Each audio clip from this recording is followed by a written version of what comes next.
probably so good right now. They're just in the house, warm as fuck. Warm. Crazy. Nah, nigga, we from in the house in full black with my Dreamer playlist is playing. The blackout curtains. The blackout curtains. The TV playing. Crazy. I'm not even here. I'm dead. I'm just playing on my PS5. Life is good. You know what I mean? Yeah. It's gonna be great. A wise man once said, she's a 10 trying to rap. That shit better on me.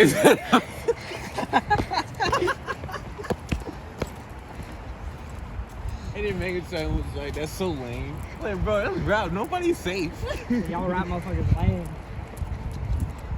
That's, you know, someone like one of Gucci Mane guys, he had to drop through because he said something about Takeoff. Yeah. How you get signed and dropped on the same day? Wait, really? Yeah. He signed the same day. Started talking shit about Houston.